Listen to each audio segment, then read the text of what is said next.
Start. महोदय, मई दिवस का महत्व सारे संसार में श्रमिकों के पावन दिवस के रूप में मनाया जाता है। पूर्णविराम। मई दिवस का संबंध केवल श्रमिकों से ही रहा हो ऐसी बात नहीं है, अपितु संपूर्ण क्रांति द्वारा अपने अधिकारों की प्राप्ति हेतु इसे सदैव याद किया जाता है। पूर्णविराम।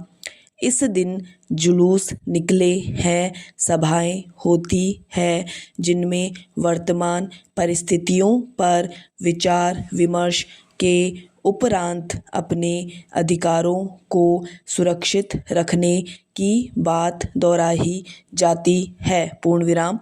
वस्तुतः मई दिवस एक नई चेतना और नया उत्साह लेकर आता है। पूर्णविराम। Para change. इस दिन अर्थात 1 मई को महाराष्ट्र और गुजरात राज्यों की स्थापना हुई है। पूर्णविराम। अतः महाराष्ट्र में इस दिवस का महत्व और भी बढ़ गया है। पूर्णविराम। महाराष्ट्र की गिनती देश के समृद्ध व औद्योगिक राज्यों में की जाती है। पूर्णविराम। यहाँ तक कि सारे भारत की अर्थव्यवस्था को आधार देने वाली महाराष्ट्र की राजधानी बम्बई को भारत की आर्थिक राजधानी भी कहा जा सकता है। पूर्णविराम। 1 मई को महाराष्ट्र राज्य की स्थापना हुई और इसी दिन बम्बई महाराष्ट्र की राजधानी बनी। पूर्णविराम। महाराष्ट्र दिवस की धूमधाम से संपूर्ण राज्य 1 मई को एक अत्यंत ही आकर्षक व उत्साहजनक वातावरण से भर उठता है। पूर्णविराम। इस वर्ष एक बात और भी हुई जो बहुत ही गौरवशाली है, वह है 1 मई को संपूर्ण महाराष्ट्र में शिव जयंती उत्सव मनाया गया। पूर्णविराम। अतः महाराष्ट्र में मई दिवस का महत्व इस वर्ष तिगुना हो गया है। पूर्णविराम। Para change.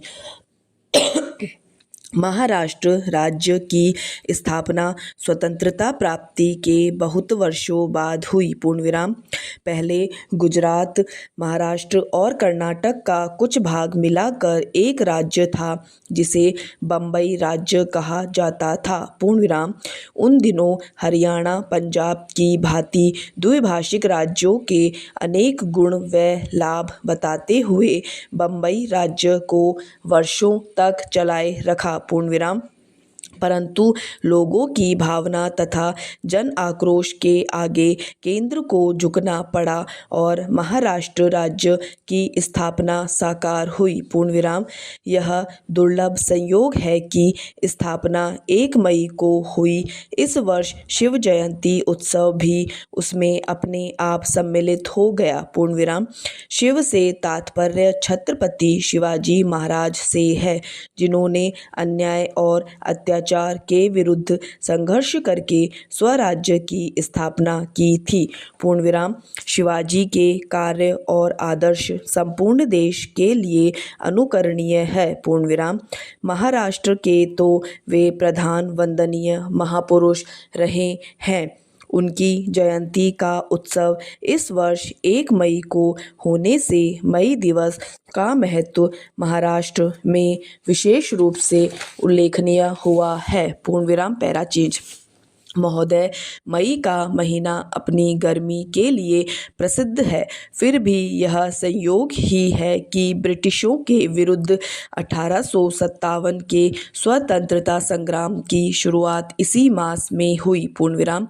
स्वतंत्रता के प्रथम शहीद मंगल पांडे ने इसी महीने में स्वतंत्रता की लड़ाई की घोषणा करते हुए अपने प्राणों की बलि दी थी। इस बलिदान ने उस समय अंग्रेजों के भारतीय साम्राज्य की जड़ें हिला दी थी। पूर्णविराम। और एक संयोग देखिए, द्वितीय विश्व युद्ध की समाप्ति अथवा अर्थात क्रूर साम्राज्यशाही के विरुद्ध मानवता की विजय इसी महीने में हुई है। पूर्णविराम। वास्तव में देखा जाए तो मई का महीना अपने आप में एक उत्साहप्रद व प्रेरणाजनक महीना रहा है। पूर्णविराम। महाराष्ट्र के लिए तो यह सदैव अविस्मरणीय है। पूर्णविराम। हम मई दिवस व महाराष्ट्र दिवस को प्रणाम करते हुए एक उज्जवल भविष्य की कामना कर रहे हैं। पूर्णविराम। मेरी निश्चित मान्यता है कि समाज की परख बहुत कठोर होती है। पूर्णविराम। फिर पद, पैसा या प्रतिष्ठा भी उद्धार नहीं कर पाते। पूर्णविराम। वर्ग संघर्ष से वर्ण संघर्ष तक की यात्रा करने वालों के लिए यह आत्मचिंतन का विषय होना चाहिए कि समाज ने उन्हें हाशिए में क्यों डाल दिया। पूर्णविराम। पैराचेन। साहित्य व्यक्ति, समाज और सत्ता के अंतर्विरोधों से ज़्यादा जब मनुष्य के भीतरी अंतर्विरोधों की पड़ताल करता है तब ज़्यादा सार्थक और महत्वपूर्ण होता है। पूर्णविराम। यह सार्थकता कमरों की चारदीवारी के भीतर नहीं मिलती। पूर्णविराम। जब हम स्वीकार करते हैं कि साहित्य का केंद्र बिंदु मनुष्य है तो हमें यह स्वीकार करने में झिझक क्यों होती है कि वह मनुष्य किसी एक वर्ग या समुदाय तक सीमित नहीं है। पूर्णविराम।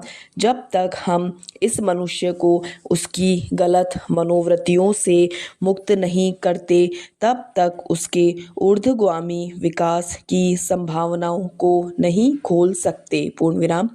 यह प्रक्रिया बहुत लंबी और कठिन भले ही प्रतीत हो, पर कोई छोटा रास्ता अभी तक ढूंढा नहीं जा सका। पूर्णविराम। साहित्य में जो रचनाकार इस दुरूह मार्ग से चले हैं वे ही काल की सीमाओं को लांघ सके हैं। पूर्णविराम। मैं यह मानता हूँ कि इस रास्ते से हटकर भी जो सृजन प्रक्रिया में लगे रहे वे कम से कम मनुष्य के विकास की संभावनाओं को तलाशने का प्रयास कर रहे हैं। पूर्णविराम।